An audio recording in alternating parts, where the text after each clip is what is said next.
खबर देवास जिले के खातेगांव की है, जहां किसानों ने मानवता होने का दिया संदेश। जी हां, देश में चल रहे कृषि कानून के विरोध में पूरे भारत में किसानों द्वारा राष्ट्रीय राजमार्ग को जाम किया जा रहा है।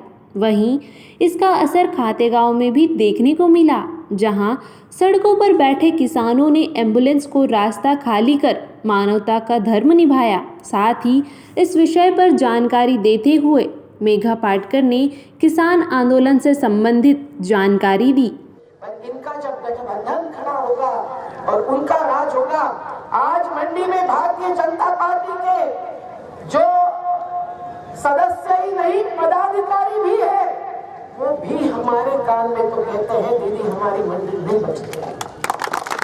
आप ये समझ लीजिए, मंडी बची रहेगी मतलब एक घर बचा रहेगा पर भंगार हो जाएगा। इस प्रकार की हकीकत होने वाली है, ये निश्चित है। ये कहते हैं कि खुला व्यापार होगा, आपको बाजार खुला मिलेगा, आप चेन्नई जाकर बेच सकते हैं। अरे वैश्वीकरण की भूमिका तो 1980 के दशक से आई है, ये हम नकारते नहीं है। क्या उससे किसानों की आय बढ़ गई और आत्महत्याएं कम हो गई? बाजार खुला होता है लेकिन उसका व्यवहार बंद होता है, और वो हाथ में किसके जाता है? ये बड़े बड़े पूंजी निवेश करने वाले कंपनियों के हाथ में। बाजार वही तो करता है।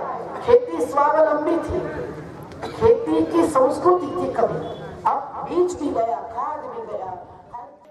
ये कर्जे के लिए फंड है, मैं बजट पर ज्यादा बोली नहीं, अभी टाइम नहीं था। ये सब बैंक से किसानों को लेना पड़ेगा। किसानों को कर्जदार क्यों ज्यादा बना रहे हो? किसानों को कर्ज मुक्ति चाहिए और इसके लिए उपज का सही दाम चाहिए।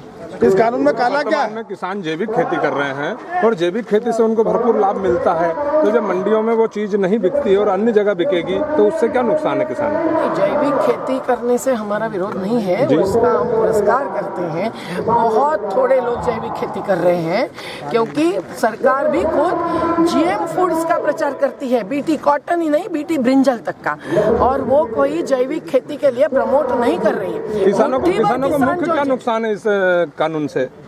नुकसान तो कॉर्पोरेटीकरण का है। जो कंपनियां घुसेगी, जो पूंजी निवेश करेगी, वो किसानों को कॉन्ट्रैक्ट में बहुत फंसाती है। क्या जरूरी है उनको ठेका देकर उनसे ही खरीदवाना? सरकार का तो कहना है कि इस कानून से जैविक खेती को बढ़ावा मिलेगा, क्योंकि कुछ किसान जो है जैविक खेती कर रहे हैं और वो मंडियों में अपनी फसल को भी कॉन्ट्रैक्ट फार्मिंग से तो जैविक खेती नहीं, खाद्यान्न की खेती खत्म होगी। वो केवल नकदी फसल ही लेंगे, वो मुनाफा के अलावा कुछ नहीं सोचेंगे।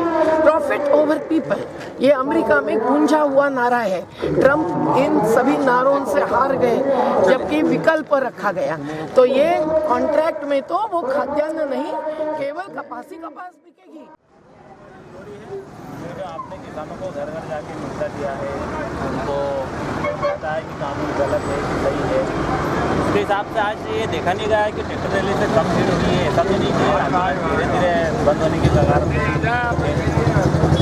देखिए, ये आंदोलन ना तो बंद होगा ना थमेगा। ये देश का पहला स्वतंत्रता के बाद ऐसा आंदोलन है जिसमें उतार चढ़ाव जारी हैं, लेकिन ये आंदोलन जारी रहेगा और भीड़ का कोई सवाल ही नहीं। भीड़ कल जो कार्यक्रम हुए थे उनसे ज़्यादा भीड़ थी, भीड़ का कोई सवाल नहीं है। देखिए, सवाल ये है कि आज न्यूनतम समर्थन मूल्य बनेगा या नहीं।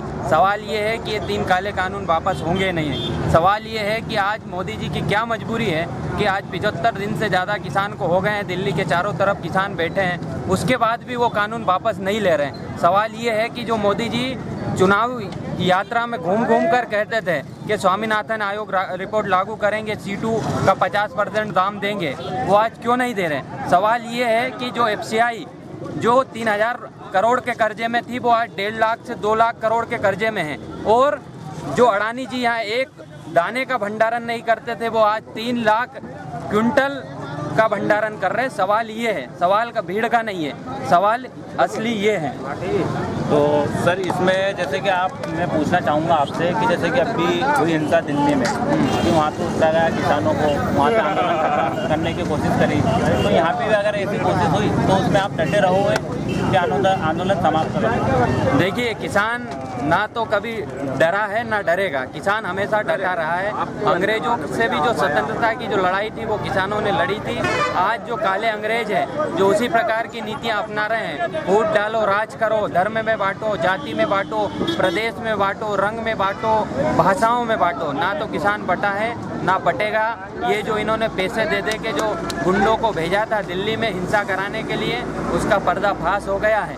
दिल्ली में हिंसा किसने की थी वो सबके सामने है, सबके चेहरे आ गए हैं। उनकी फोटो किसके सामने है, किसके साथ फोटो है, प्रधानमंत्री के साथ उस व्यक्ति की फोटो है, देश के गृह मंत्री के साथ फोटो है। किसने हिंसा की है पूरा देश समझ चुका है। किसान ना तो हिंसक था ना है।